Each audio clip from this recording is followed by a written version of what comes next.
എല്ലാവർക്കും നമസ്കാരം. അപ്പം നമ്മൾ ഇന്നത്തെ ക്ലാസ് ആരംഭിക്കാൻ പോവുകയാണ്.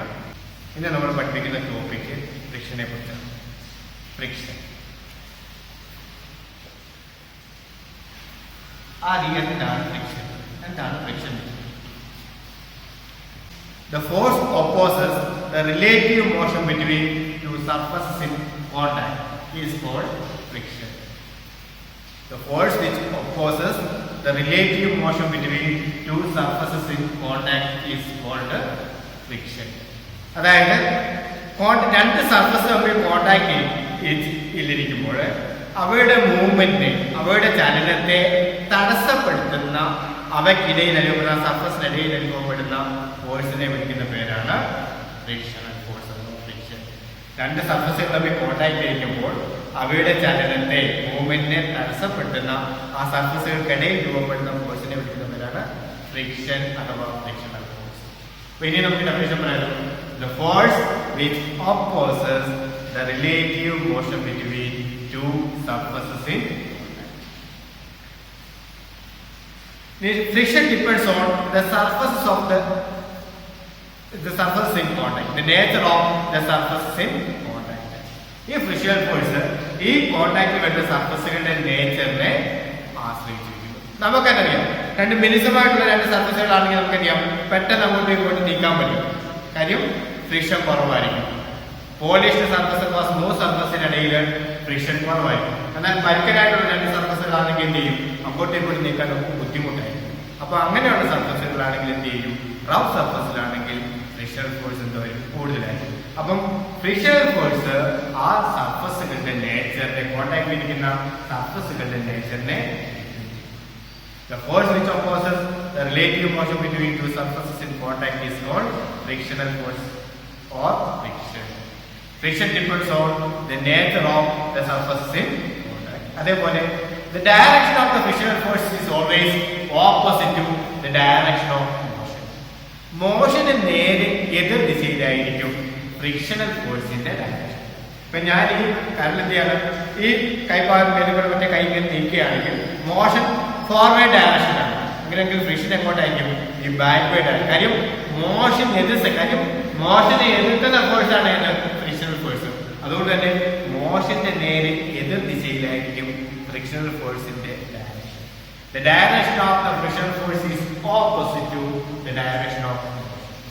അപ്പം ഫ്രിക്ഷനുമായിട്ട് ബന്ധപ്പെട്ട മൂന്ന് കാര്യങ്ങളാണ് നമ്മൾ പറഞ്ഞത്. എന്താണ് friction? The force which opposes the relative motion between two surfaces in contact is called friction. രണ്ടാമത്തേത് friction depends on the nature of the surfaces in contact. ഇനി frictional force in direction. The direction of the frictional force is opposite to the direction of. ഇനി frictional force or friction is classified into two types. Static friction and dynamic or kinetic. Static friction or kinetic friction. Friction is classified into two types: static friction and kinetic friction. First one, static. Static still ഇരിക്കുമ്പോൾ friction. അല്ലേ? Stationary ഇരിക്കുമ്പോൾ friction. The friction force acts before there is a relative motion between two surfaces in contact is called static friction. The friction force between two surfaces in contact before there is a relative motion between the surfaces in contact is called static friction.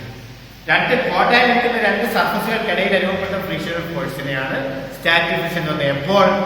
അവ ചലിക്കുന്നതിന് മുമ്പ്, അവ സർഫസുകൾ തമ്മിൽ ചലിക്കുന്നതിന് മുമ്പ് ആ സർഫസുകളിടയിൽ അനുഭവപ്പെടുന്ന frictional ഫോഴ്സിനെ വിളിക്കുന്ന പേരാണ് അതായത് stationery position.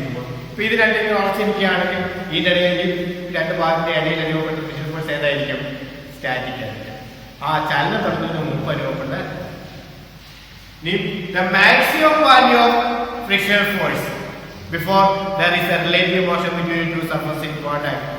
The maximum value of frictional force acts when the body just begins to start is called limiting friction. ഇനി നോക്കിക്കേ, ഈ സ്റ്റാറ്റിക് ഫ്രിക്ഷന്റെ മാക്സിമം അനുഭവപ്പെടുന്നത് അത് ചലിക്കാൻ തുടങ്ങുന്നതിന് തൊട്ട് മുമ്പായിരിക്കും.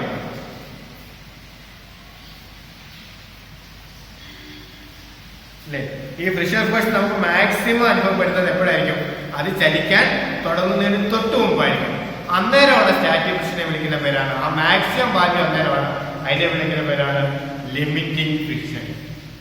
The maximum value of static friction when a body starts moving over a surface is called limiting friction, represented by Fs mass. Limiting friction. അപ്പോൾ static ഫ്രിക്ഷന്റെ ഏറ്റവും മാക്സിമം സ്റ്റാറ്റിക് ഫ്രിക്ഷൻ കിട്ടുന്നത് എപ്പോഴാണ്? ഒരു ബോഡി മൂവ് ചെയ്യാൻ തുടങ്ങുന്നതിന് തൊട്ട് മുമ്പായിരിക്കും. അന്നേരമുള്ള സ്റ്റാറ്റിക് ഫ്രിക്ഷനെ വിളിക്കുന്ന പേരാണ് limiting friction. The maximum value of static friction when the body starts to moving over a surface is called limiting friction, represented by. അടുത്തത് കൈനറ്റിക് ഫ്രിക്ഷൻ. ഇപ്പൊ എന്തുവായിരിക്കും കൈനറ്റിക് ഫ്രിക്ഷൻ? കൈനറ്റിക് പേര് തന്നിട്ടുണ്ട്, dynamic, ചലിച്ചുകൊണ്ടിരിക്കുമ്പോഴായിരിക്കും friction force ഇല്ലേ? The friction force between two surfaces in contact when there is a relative motion between the surfaces in contact. Contact ഇരിക്കുന്ന surface തമ്മിൽ motion ഏർപ്പെടുന്ന സമയത്ത് ആ സർഫസുകൾക്കിടയിൽ അനുഭവപ്പെടുന്ന ഫ്രിക്ഷൻ ഫോഴ്സിനെ വിളിക്കുന്ന പേരാണ് kinetic friction. The friction force between two surfaces in contact when there is a relative motion between the surfaces is called the dynamic friction or kinetic friction. രണ്ടും ഈ ചേർന്നിരിക്കുന്ന പടലങ്ങൾ തമ്മിൽ ചലിച്ചു തുടങ്ങുമ്പോൾ അവയുടെ ഇടയിൽ അനുഭവപ്പെടുന്ന ഫ്രിക്ഷൻ ഫോഴ്സിനെ വിളിക്കുന്ന പേരാണ് kinetic friction അഥവാ dynamic friction. Kinetic friction is classified into two types. ഇതിനെ നമുക്ക് വീണ്ടും രണ്ടായി തിരിക്കാം: sliding friction and rolling friction. Sliding friction and rolling friction.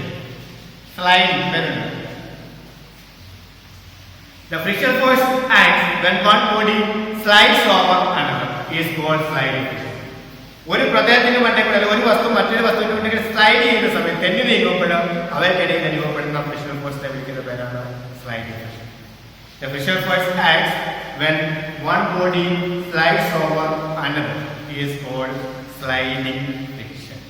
അങ്ങനെയാണ് റോളിംഗ് ഫ്രിക്ഷൻ എന്ന് പറഞ്ഞാൽ ഒരു പ്രതലത്തിൽ ഒരു വസ്തുവിന് മേൽപ്പോഴും മറ്റൊരു വസ്തു ഉരുളുമ്പോൾ അനുഭവപ്പെടുന്ന ഫ്രിക്ഷൻ ഫോഴ്സിനെ വിളിക്കുന്ന പേരാണ് റോളിംഗ് ഫ്രിക്ഷൻ. എന്താണ്?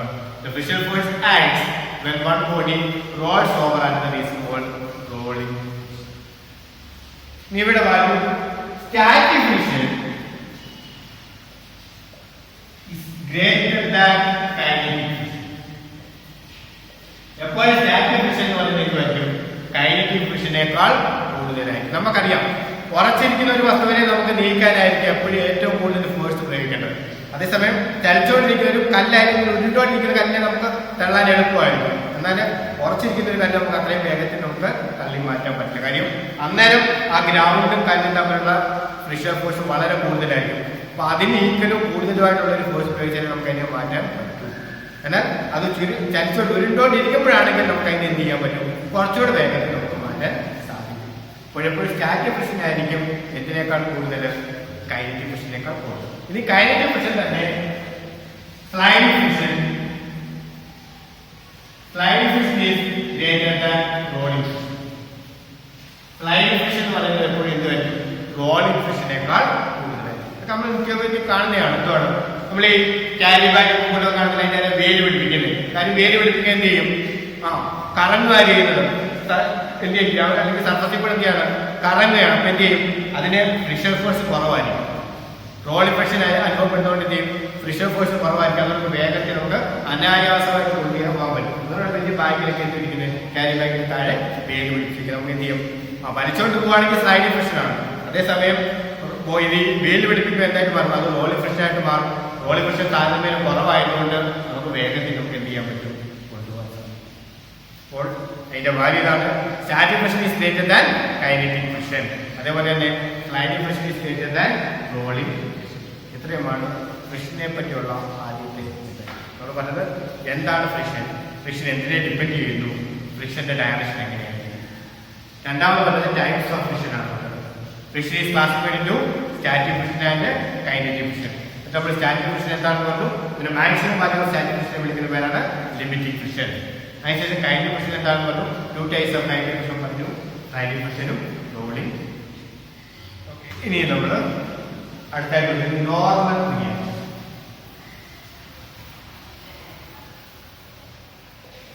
Normal reaction represented by parameter. Consider a body of mass m placed on a horizontal surface. ഒരു സർഫസ് ഉണ്ട്. ഒരു horizontal surface m mass ഉള്ള ഒരു ബോഡി വെച്ചിരിക്കുന്നു. Consider a body of mass m placed on a horizontal surface. The weight is acting vertically downward. അങ്ങനെയാണെങ്കിൽ അവസ്ഥയിലേക്ക് ഭാരം എന്ന് പറഞ്ഞാൽ എന്തുമായിരിക്കും? നേരെ താഴേക്കായിരിക്കും. The perpendicular force exerted by the surface on the body acting vertically upward is called normal motion. അപ്പോൾ wait താഴേക്ക് ഇപ്പോൾ ഞാൻ ഡെസ്കിൽ വെച്ചിരിക്കുന്നു. ഇതിന്റെ വെയിറ്റ് എങ്ങോട്ടാണ്? താഴേക്കാണ്. അങ്ങനെയാണെങ്കിൽ ഡെസ്കിൽ താഴേക്ക് പോകണമല്ലോ. താഴേക്ക് പോകാൻ എന്ത് ചെയ്യും? സർഫസിൽ തന്നെ ഇരിക്കാൻ എന്താ കാരണം? ഈ ഡെസ്കിന്റെ ഈ സർഫസ് എന്ത് ചെയ്യും? ഈ ബോഡിയിലേക്ക് മുകളിലേക്ക് ഒരു ഫോഴ്സ് പ്രയോഗിക്കും. ഇല്ലേ? ഈ സർഫസ് ഈ ബോഡി മുകളിലേക്ക് ഒരു വെയിറ്റിന് തുല്യമായിട്ടൊരു ഫോഴ്സ് മുകളിലേക്ക് പ്രയോഗിക്കും. അതുകൊണ്ടാണ് ഈ സർഫസിൽ ഇരിക്കുന്നത്. അങ്ങനെ സർഫസ് മുകളിലേക്ക് ആ ബോഡിയിൽ പ്രയോഗിക്കുന്ന ഫോഴ്സിനെ വിളിക്കുന്ന പേരാണ് normal reaction. The perpendicular force exerted by the surface on the body acting vertically upward. The perpendicular force exerted by the surface on the body acting vertically upward is called normal reaction. ഒരു സർഫസിലിരിക്കുന്ന ഒരു വസ്തു ആ surface മുകളിലേക്ക് പ്രയോഗിക്കുന്ന ഫോഴ്സിനെ വിളിക്കുന്ന പേരാണ് normal reaction. ഇതിന്റെ ഇക്വിലിബ്രിയം പൊസിഷൻ, അതായത് നോ വെർട്ടിക്കൽ മോഷൻ, ഈ വസ്തു മുകളിലേക്ക് താഴേക്ക് ചലിക്കാതിരിക്കുന്ന കാലത്തോളം അതിനാണ് ഇക്വിലിബ്രിയം പൊസിഷൻ എന്ന് പറഞ്ഞത്. Normal reaction R is equal to mc. ഈ വസ്തു വെർട്ടിക്കൽ മോഷൻ ചലിക്കാൻ മുകളിലേക്ക് താഴേക്ക് ചലിക്കാതിരിക്കുന്ന സമയത്ത്, അതായത് ഇക്വിലിബ്രിയം പൊസിഷനിൽ ഈ വെയിറ്റ് എന്തിന് തുല്യമായിരിക്കും? R. അതുകൊണ്ട് നമുക്ക് പറയാം R is equal to normal reaction R is equal to weight mc എന്ന് പറയുന്നത്. ഇതാണ് നോർമൽ റിയാക്ഷൻ. ഇപ്പൊ എന്താണ് നോർമൽ റിയാക്ഷനെ കുറിച്ച് പറയുന്നത്? Consider a body of mass m placed on a horizontal surface. The weight mg of the body acting vertically downward. എല്ലാ വസ്തുക്കളും ഭൂമി എല്ലാ വസ്തുക്കളും ഭൂമി പ്രയോഗിക്കുന്ന ഗുരുത്വാകർഷണത്തെയാണ് നമ്മൾ അതിന്റെ ഭാരം അഥവാ അതിന്റെ വെയിറ്റ് എന്ന് പറയുന്നത്. അപ്പൊ അതിന്റെ വെയിറ്റ് എങ്ങോട്ടായിരിക്കും? നേരെ താഴേക്കായിരിക്കും. അപ്പോൾ ആ സർഫസ് ആ വസ്തുവിൽ മുകളിലേക്ക് പ്രയോഗിക്കുന്ന ബലത്തെ വിളിക്കുന്ന പേരാണ് normal reaction. The perpendicular force exerted by the surface on the body acting vertically upward is called normal reaction. When there is no vertical motion, മുകളിലേക്ക് താഴേക്കുള്ള മോഷൻ ഇല്ലാത്തതുള്ള കാലം normal reaction R is equal to weight mc. Normal. അങ്ങനെയാണെങ്കിൽ നമ്മൾ ഇപ്പോൾ പറഞ്ഞിട്ടുള്ള മറ്റൊരു കാര്യമാണ് coefficient of friction. Coefficient of friction ആദ്യത്തെ രണ്ടായിട്ട് വിളിക്കും. ആദ്യത്തെ coefficient of static friction represented by mu. mu എന്നുള്ള സൂത്രമാണ് ഉപയോഗിക്കുന്നത്. mu represented by this coefficient of static friction. According to law of static friction, നമുക്ക് പഠിക്കാനില്ല, ആ ലോ അത് അറിഞ്ഞാൽ മതി. According to law of static friction, static frictionന്റെ നിയമം അനുസരിച്ച് the limiting static friction Fs max is directly proportional to normal speed. For static friction നിയമം അനുസരിച്ച് limiting static friction എപ്പോഴും നോർമൽ റിയാക്ഷനുമായിട്ട് നേർ അനുപാതത്തിലായിരിക്കും. According to law of static friction, limiting static friction Fs max is directly proportional to normal reaction R. അതിനായി നമുക്കറിയാം therefore Fs max is equal to അപ്പോൾ സെൻസേമാൻ equation എടുത്ത് constant multiply ചെയ്യും. ആ constant μs കൊടുക്കും μs into Fx max is equal to μs into R, where μs is a proportionality constant and is called coefficient of static friction. Therefore, coefficient of static friction μs is equal to Fx max divided by R. Number 11. The coefficient of static friction is defined as the ratio of limiting static friction to normal reaction. Coefficient of static friction is defined as the ratio of limiting static friction to normal reaction. That is, Vs is equal to Fx max divided by ഇതാണ് coefficient of static friction. എന്തൊക്കെയാണ് പറയുന്നത്? According to law of static friction. Static friction നിയമം അനുസരിച്ച് എന്താണ്? Limiting static friction is directly proportional to normal reaction. Therefore, Fx max equals Vs into R, where Vs is a proportionality constant. That constant is called coefficient of static friction. നമുക്ക് static friction equation കിട്ടും. Therefore, coefficient of static friction Vs is equal to Fx max divided by R. Where coefficient of static friction is defined as the ratio of limiting static friction to normal. രണ്ടാമത്തേത് coefficient of kinetic friction. Coefficient of kinetic friction. അത് ഇതുപോലെ തന്നെ according to law of kinetic friction, kinetic friction is directly proportional to normal reaction. അല്ലേ? kinetic friction നിയമം അനുസരിച്ച് kinetic friction force എന്ന് പറയുന്നത് normal reaction ആനുപാതികമായിരിക്കും. According to law of kinetic friction, kinetic friction is directly proportional to R, normal reaction. Therefore, നമുക്ക് എഴുതാൻ പറ്റും Fk kinetic friction is equal to mu k into R. കാര്യം mu k എന്ന് പറയുന്നത് proportionality constant. Where mu k is a proportionality constant and is called ഇതിനെ വിളിക്കുന്ന പേരാണ് coefficient of kinetic friction. ഞാൻ coefficient of kinetic friction equation നമുക്ക് എഴുതാം. coefficient of kinetic friction mu k is equal to Fk divided by R. ഈ equation നമുക്ക് define ചെയ്യാം. എന്താണ് coefficient of kinetic friction? Coefficient of kinetic friction is defined as the ratio of kinetic friction to normal reaction. Coefficient of static friction, the ratio of limiting static friction to normal reaction. Coefficient of kinetic friction mu k is the ratio of kinetic friction to normal reaction. ഇത് ചെറിയ proof ആയിട്ടൊക്കെ ചിലപ്പോൾ 2 മാർക്കിനൊക്കെ ചോദിച്ച് കാണാറില്ല. Simple ആയിട്ടുള്ള കാര്യങ്ങൾ വളരെ പെട്ടെന്ന് നോക്കിയിരിക്കണം. Coefficient of static friction, coefficient of kinetic friction. ഇനി നമ്മൾ പഠിക്കുന്നത് ആംഗിൾ ഓഫ് ഫ്രിക്ഷൻ. ഇവിടെ നമ്മൾ ഉപയോഗിക്കുന്ന സിമ്പിൾ ആംഗിൾ ഓഫ് ലാംഡ. പല ടെസ്റ്റിലും പല സിമ്പിളാണ് ഉപയോഗിക്കുന്നത്. ആൽഫ ഉപയോഗിക്കാറുണ്ട്. അങ്ങനെ പല പല സിമ്പിളുകൾ ഉപയോഗിക്കാറുണ്ട്. അത് ശ്രദ്ധിക്കേണ്ട. ആംഗിൾ ഓഫ് ഫ്രിക്ഷൻ എന്താണ്? Consider a body of mass and placed on a horizontal surface. M mass ഉള്ള ഒരു വസ്തു ഇവിടെ വെക്കുന്നു ഒരു horizontal surface. The weight density of the body ആയിട്ട് vertically down. അങ്ങനെയാണെങ്കിൽ അതിന്റെ weight എങ്ങനെയായിരിക്കും? നേരെ താഴെ. പിന്നെ നമുക്കറിയാം normal reaction of the surface ആയിക്കോട്ടെ vertically out. അതിന്റെ നോർമൽ റിയാക്ഷൻ ആ വസ്തുവിന്റെ ആ സർഫസ് ഉപയോഗിക്കുന്ന നോർമൽ റിയാക്ഷൻ അതിന് നേരെ പെർപെൻഡിക്കുലറായിട്ട് ഇനി നമുക്കറിയാം ഒരു ബോഡി ഒരു സർഫസിൽ വെച്ചിരിക്കുകയാണ്. ഇതിനായിട്ട് അവിടെ സ്വാഭാവികമായിട്ട് എന്താണ്? ഫ്രിക്ഷൻ കാണും, ഫ്രിക്ഷണൽ ഫോഴ്സ് കാണും surface. The force of friction between the body and the surface Fx. അതെപ്പോൾ വൈ ഡയറക്ഷനിലേക്ക് സർഫസിന് പാരലലായിട്ടാണ്.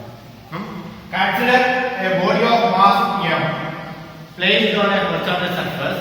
The forces acting on the body are മൂന്ന് ഫോഴ്സുകളാണ് ആക്ടിങ് ചെയ്യുന്നത്.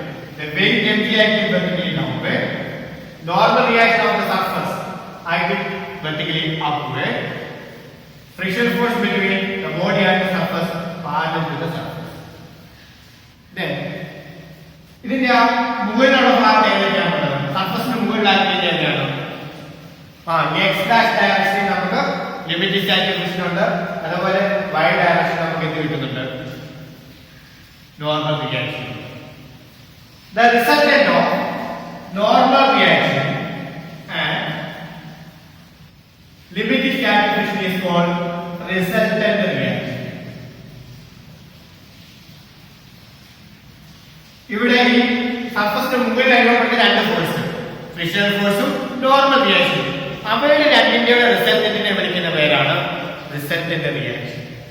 The resultant of a limiting static friction and normal reaction is called resultant reaction represented by S. അങ്ങനെയാണെങ്കിൽ ഇവയുടെ രണ്ടിന്റെയും resultant നമ്മൾ എടുക്കുകയാണെങ്കിൽ by S. The angle between resultant reaction and normal reaction is called angle of friction. അങ്ങനെയാണെങ്കിൽ resultant റിയാക്ഷനും normal റിയാക്ഷനും തമ്മിലുള്ള angle ആണ് angle of friction. അപ്പോൾ one word ആയിട്ട് നമ്മൾ ആൻസർ പറയുകയാണെങ്കിൽ angle of friction is defined as the angle between the direction of the resultant reaction and normal reaction. ഞാൻ explain ചെയ്തതാണെങ്കിൽ എന്താണ്? Consider a body of mass placed on a horizontal surface. The forces acting on the body are first one, the weight empty acting vertically downward. At the normal reaction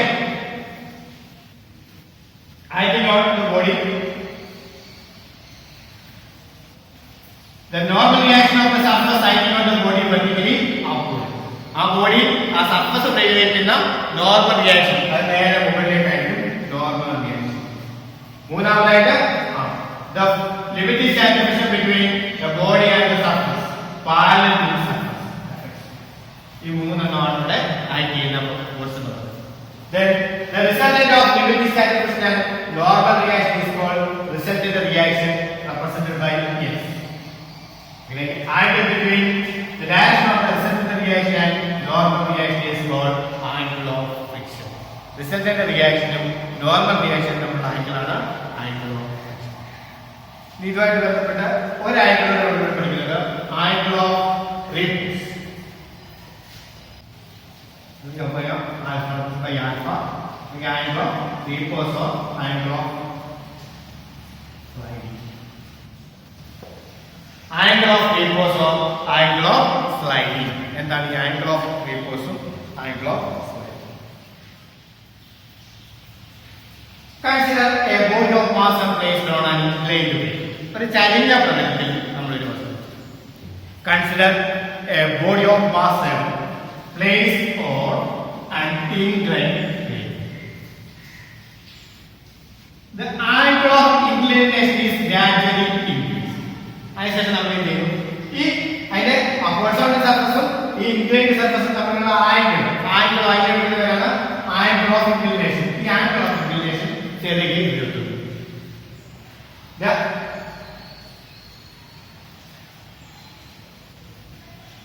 The angle of inclination is gradually increased until the body just begin to slide down. എത്ര നേരം വരെയാണ് നമ്മളിങ്ങനെ ഉയർത്തിക്കൊണ്ടേയിരിക്കും? ഈ angle ഇങ്ങനെ ഉയർത്തിക്കൊണ്ടേയിരിക്കും. എപ്പോഴാണ് ഈ പ്രതലത്തിൽ നിന്നും ഈ വസ്തു നിരക്കി താഴേക്ക് വീഴുന്നത് അതുവരെ നമ്മൾ ഇതിനെ ഉയർത്തിക്കൊണ്ടേയിരിക്കും. ഏത് സമയത്താണോ ഈ വസ്തു ഇങ്ങനെ താഴെ നിന്ന് മാറുന്നത് ആ സമയത്തുള്ള അതിന്റെ ആംഗിൾ, അതിനെ വിളിക്കുന്ന പേരാണ് ആംഗിൾ ഓഫ് റിപ്പൾസ്. ഒരു ചരിഞ്ഞ പ്രതലത്തിൽ എന്ത് ചെയ്യുന്നു? ഒരു വസ്തു വെച്ചിട്ട് ആ പ്രതലത്തിന്റെ ചരിവ് നമ്മൾ ആംഗിൾ ഓഫ് ഇൻക്ലിനേഷൻ ഉയർത്തിക്കൊണ്ടിരുന്നിട്ട് ഏത് ആംഗിളിൽ വരുന്ന സമയത്താണോ ആ വസ്തു താഴേക്ക് ചരിഞ്ഞ് വീഴുന്നത് ആ ആംഗിളിനെ വിളിക്കുന്ന പേരാണ് angle of sliding or angle of repose. അപ്പോൾ നമുക്ക് നോക്കാം. Consider a body of mass placed on an inclined plane. The angle of inclination is gradually increased until the body just begin to slide down. The angle of inclination at that instant is called angle of repose. അത് താഴേക്ക് വീഴുമ്പോഴുള്ള angle of inclination വിളിക്കുന്ന പേരാണ് angle of Repulse. അങ്ങനെയെങ്കിൽ നമുക്ക് define ചെയ്യാം എന്താണ് angle of repose. The angle made by an inclined plane with the horizontal surface at which a body kept on it just begin to slide down is called angle of repose. The angle made by an inclined plane with the horizontal surface. ഒരു inclined plane horizontal surface ആയിട്ട് form ചെയ്യുന്ന angle എപ്പോഴാണ്? When the body just begin to slide down. ആ inclined planeലുള്ള വസ്തു ഏത് സമയത്താണ് താഴേക്ക് തനിക്ക് വീഴുന്നത് അന്നേരമുള്ള ആംഗിളിനെ വിളിക്കുന്ന പേരാണ് angle of repose or angle of sliding. The angle made by an inclined plane with the horizontal surface at which a body kept on it just begin to slide down is called angle of repose. അപ്പോൾ നമ്മൾ രണ്ട് ആംഗിളാണ് വിളിച്ചത്, angle of ഫ്രിക്ഷനും angle of sliding or angle of. Okay, അപ്പോൾ നമുക്ക് ഫ്രിക്ഷന്റെ class ഏതായാലും വൈകിട്ട് ചെയ്യാൻ പോകാം. പിന്നെ ഈ ഫ്രിക്ഷന്റെ ഇനി കുറച്ച് അഡ്വാൻറ്റേജും ഡിസഡ്വാൻറ്റേജും പറഞ്ഞു നമുക്ക് ഈ ക്ലാസ്. എന്താണ് ഫ്രിക്ഷൻ കൊണ്ടുള്ള അഡ്വാൻറ്റേജ്, ഗുണങ്ങൾ എന്തൊക്കെയാണ്? ഫ്രിക്ഷൻ കൊണ്ടുള്ള ഗുണങ്ങൾ. അഡ്വാൻറ്റേജ് ആദ്യം നമുക്ക് അതിന്റെ ഗുണങ്ങൾ തന്നെ പറയാം. Advantages of friction. We can walk due to friction. നമുക്ക് നടക്കാൻ സാധിക്കുന്നത് ഫ്രിക്ഷൻ ഉണ്ടായിരുന്നു. നമുക്കിപ്പോൾ ഈ ഫ്ലോറിൽ ചവിട്ടി നിൽക്കുന്ന അങ്ങോട്ട് നടക്കുന്ന സമയത്ത് നമ്മുടെ പാദവും അതേപോലെ തന്നെ ഫ്ലോറും തമ്മിലുള്ള പിടുത്തം ഫ്രിക്ഷൻ ഉണ്ടായതുകൊണ്ടാണ് എന്ത് ചെയ്യുന്നത്, നമുക്ക് കാലിങ്ങനെ മുന്നോട്ട് വെച്ച് നീങ്ങാൻ പറ്റും. അല്ലെങ്കിൽ നമ്മൾ തെന്നിയൊക്കെ പോയാലേ നമുക്ക് നടക്കാൻ, നമുക്ക് പിടിച്ച് നടക്കാൻ പറ്റാതെ വരും. അപ്പൊ നമുക്ക് നടക്കാൻ പറ്റുന്നത് എന്തുകൊണ്ടാണ്, ഫ്രിക്ഷൻ ഉണ്ടായത്. We can walk due to friction.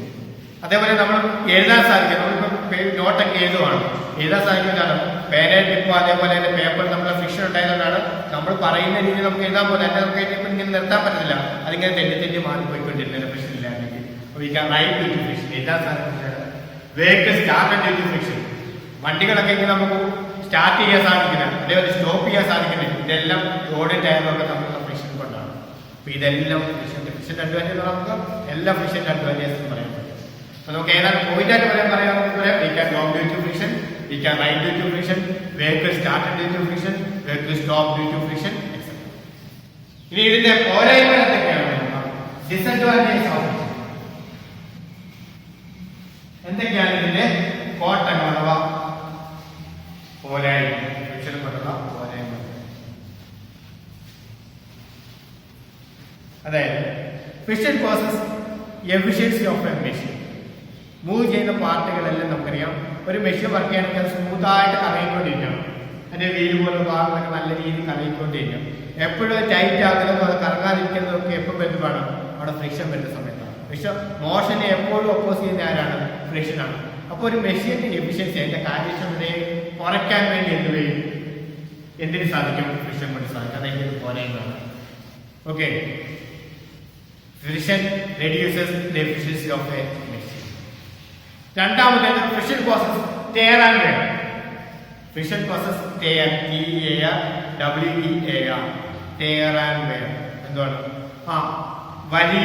കീറുകയും വലിഞ്ഞു കീറുകയൊക്കെ ചെയ്യുക, തേയുക, ഇതൊക്കെ എന്തിന്റെ ഫലമായിട്ടാണ്, ഫ്രിക്ഷൻ കൊണ്ടാണ്.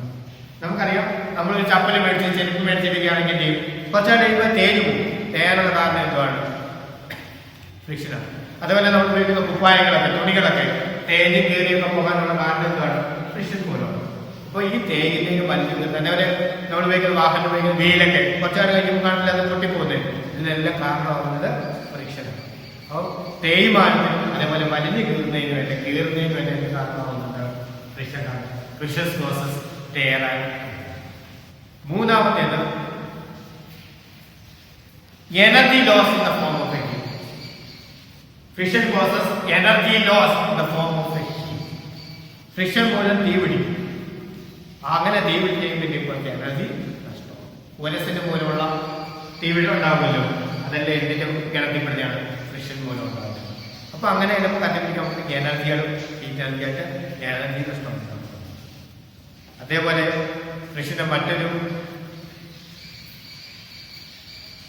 ഇതൊക്കെയാണ് ഫ്രിക്ഷന്റെ ഡിസഡ്വാൻറ്റേജ്. അപ്പം ഫ്രിക്ഷന്റെ ഡിസഡ്വാൻറ്റേജ് ആയിട്ട് നമ്മൾ പറഞ്ഞത് എന്താണ്, friction causes tear and wear, friction reduces the efficiency of a machine, അതേപോലെ friction causes loss of energy in the form of a. ഇപ്പൊ പോരായ്മകൾ പറഞ്ഞു, അതേപോലെ അതിന്റെ മേന്മകൾ പറഞ്ഞു. ഇനിയും ചില സമയത്ത് നമുക്ക് എന്ത് ചെയ്യണം, ഫ്രിക്ഷൻ കൂട്ടേണ്ടി വരും. നമ്മുടെ ജീവിതത്തിൽ കൂട്ടി വരും. ചില സമയത്ത് നമുക്ക് എന്ത് ചെയ്യും, ഫ്രിക്ഷൻ കുറയ്ക്കേണ്ടി വരും. അങ്ങനെ ഫ്രിക്ഷൻ കുറയ്ക്കുമ്പോൾ നമ്മൾ ഉപയോഗിക്കുന്നത് എന്തൊക്കെയാണ് ചെയ്യുന്ന മാർഗങ്ങൾ, എന്തൊക്കെയാണ് ഫ്രിക്ഷൻ കുറയ്ക്കാൻ വേണ്ടി നമ്മൾ ചെയ്യുന്നത്, methods to reduce friction. Friction കുറയ്ക്കാൻ വേണ്ടി നമ്മൾ ഉപയോഗിക്കുന്ന കാര്യങ്ങൾ എന്തെല്ലാം. ഒന്ന്, സ്മൂത്തനിങ് എ സർഫസ്. ഒരു സർഫസ് സ്മൂത്ത് ആക്കിയാൽ, പോളിഷ്ഡ് ആക്കി കഴിഞ്ഞാൽ അവിടെ ഫ്രിക്ഷൻ കുറയും. റഫായിട്ടുള്ള സർഫസ് സ്മൂത്ത് ആക്കി കഴിഞ്ഞാൽ ഫ്രിക്ഷൻ. രണ്ടാമത്തേത് ബോൾ ബെയറിംഗ്. മെഷീൻ പാർട്ടുമായിട്ടൊക്കെ മെഷീനുമായിട്ടൊക്കെ ബന്ധപ്പെട്ടാണ് ബോൾ ബെയറിംഗ്. ആ ബോൾ ബെയറിംഗ് ഫ്രിക്ഷൻ കുറയ്ക്കുന്ന ഒരു മെത്തേഡ്. അതേപോലെ മറ്റൊരു മെത്തേഡാണ് സ്ട്രീം ലൈനിങ് എ ബോഡി. ഇത് ഫ്ലൂയിഡ് ഫ്രിക്ഷനുമായിട്ട് ബന്ധപ്പെട്ടാണ് സ്ട്രീം ലൈനിങ്. അതായത് വെള്ളത്തിൽ കൂടി, അതായത് വായിൽ കൂടിയൊക്കെ പോകും. നമുക്കറിയാം പ്ലെയിനിന്റെ അതേപോലെ ബോട്ടിന്റെ കപ്പലിന്റെ ഒക്കെ ആണെങ്കിൽ ഫ്രണ്ട് ഭാഗം നോക്കിക്കഴിഞ്ഞാൽ ഒരു ഈ ഷേപ്പിലായിരിക്കും വരുന്നത്, പോകുന്നത് ഫ്രണ്ട് ഭാഗം വരുന്നത്. ആ ഒരു ഷേപ്പിനെ വിളിക്കുന്ന പേരാണ് സ്ട്രീം ലൈൻ. ആ സ്ട്രീം ലൈൻ ചെയ്ത് കഴിയുന്നത് എന്തിനാണ്, ഈ വെള്ളത്തിൽ കൂടി അതേപോലെ എയറിൽ കൂടി തുളച്ചു പോകാൻ വേണ്ടിയാണ്, ഫ്രിക്ഷൻ കുറയ്ക്കാൻ വേണ്ടിയാണ്. ഇതൊക്കെ ഫ്രിക്ഷൻ കുറയ്ക്കുന്നതിന് വേണ്ടിയുള്ള. അതേപോലെ ഒരെണ്ണമുണ്ട് യൂസിങ് ലൂബ്രിക്കൻസ്. നമ്മൾ മെഷീൻസൊക്കെ എണ്ണ, ഗ്രീസ് ഇതൊക്കെ ഒഴിച്ച് കൊടുക്കാറുണ്ടല്ലോ. അതൊക്കെ എന്താണ്, പെട്ടെന്ന് നല്ല രീതിയിൽ കറങ്ങാൻ വേണ്ടി. അങ്ങനെ ഉപയോഗിക്കുന്ന പദാർത്ഥങ്ങളെ പൊതുവെ വിളിക്കുന്ന പേരാണ്, ഗ്രീസിനെയൊക്കെ പൊതുവെ വിളിക്കുന്ന പേരാണ് ലൂബ്രിക്കൻസ്. ഇതൊക്കെ എന്തുവാണ് ഫ്രിക്ഷൻ കുറയ്ക്കാനുള്ള മാർഗങ്ങൾ ball bearing, stream lining A body using lubricants, അതുപോലെ സ്മൂത്തനിങ് എ സർഫസ്. ഇത്രയും കാര്യങ്ങളാണ് ഫ്രിക്ഷന്റെ ആദ്യത്തെ ക്ലാസ്സിൽ നമ്മൾ. അപ്പം പെട്ടെന്ന് ഇന്നത്തെ ക്ലാസ്സിൽ പറഞ്ഞ കാര്യങ്ങൾ പെട്ടെന്ന് നമുക്ക് പറഞ്ഞു കഴിഞ്ഞാൽ ഈ ക്ലാസ് നമുക്ക് പഠിക്കും. എന്തൊക്കെയാണ് പറയുന്നത്? എന്താണ് ഫ്രിക്ഷൻ? രണ്ട് സർഫസുകൾ കോൺടാക്ട് ഇരിക്കുമ്പോൾ അവയുടെ ഇടയ്ക്ക് ആ സർഫസുകളുടെ ഇടയിൽ അനുഭവപ്പെട്ട ഫോഴ്സിനെ വിളിക്കുന്ന പേരാണ് അവിടെ ആ സർഫസിലെ മോഷനെ എതിർക്കാൻ വേണ്ടി അതിൻ്റെ ഇടയിൽ രൂപപ്പെടുന്ന ഫോഴ്സിനെ വിളിക്കുന്ന പേരാണ് frictional force. The force which opposes the relative motion between two surfaces in contact is called friction. Friction depends on nature of the surfaces in contact. The direction of friction is opposite to the direction of motion. The types of friction. Mainly, friction is classified into two types: static friction and kinetic friction. Kinetic friction is always classified into two types.